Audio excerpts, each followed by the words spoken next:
Добрий день! Сьогодні ми з вами працюємо над темою овочі та фрукти. І ось такі овочі і фрукти ми маємо з вами зобразити. Якщо ми зображаємо овочі та фрукти, це натюрморт. Якщо ми з вами працюємо пластиліном, то ми скульптори. І сьогодні ми працюємо в виді мистецтва скульптура. Для того, щоб скласти композицію, нам потрібна буде, звичайно, якась тарілочка. Тарілочку, я думаю, ви прекрасно самі зробите за допомогою ось такої колбаски, тільки довгенької ви скрутите і, в принципі, це довільний варіант. Головне правильно скомпонувати. Для того, щоб зробити ось такий бурячок, яблучко, грушку, банан або сливочку, нам потрібні будуть ось такі кульки, більші або менші. Для того, щоб сформувати грушку, нам потрібно витягнути трішечки край.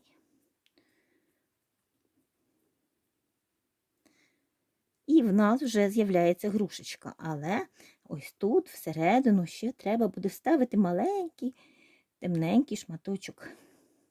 Попередньо ось так вдавивши його і підрівнявши. Тому що тут в грушечки колись була квіточка, так? А сюди ми покладемо черенок, під який так само трішечки підготуємо місце.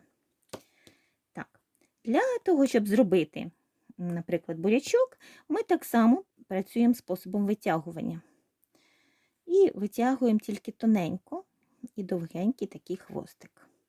Якщо нам потрібна морквинка, ми робимо її як конус. З морквинкою буде цікавіше.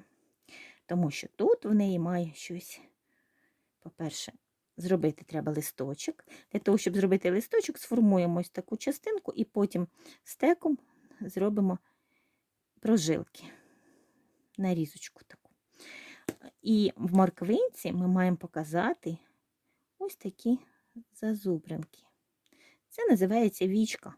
Вони є в барабольки і в морквинки, щоб вона була більш схожа на моркву.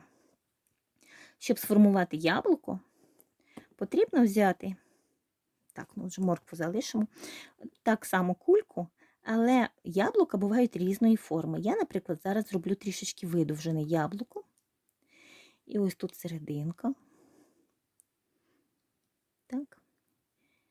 Тут буде хвостик, черенок.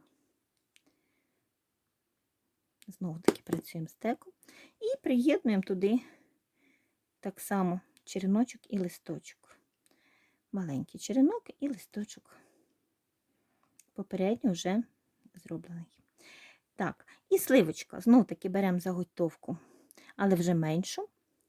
І формуємо її таким чином, щоб вона була зверху трішечки вуща, а знизу трішечки ширша. Але це ще не зовсім сливочка, правда? Сливочку нам треба розділити, так само, як і абрикос, ось на дві половиночки. Охайненько. Вона якби на кісточку розділяється, так? Багато фруктів так виглядають. І ось у нас вже сформувалось дві сливочки, які ми так само можемо прикріпити листочок. Якщо вишеньку, то вони будуть на черенках. І коли ви будете мати повний набір овочів, фруктів і навіть квітів, які ви захочете, ви їх маєте зробити так, щоб вони склали композицію. Так само можна бурячку зробити. Скомпонувати я даю можливість вам зробити тарілочку і зробити гарну композицію натюрморта з скульптурного зображення за допомогою пластиліну, овочів і фруктів.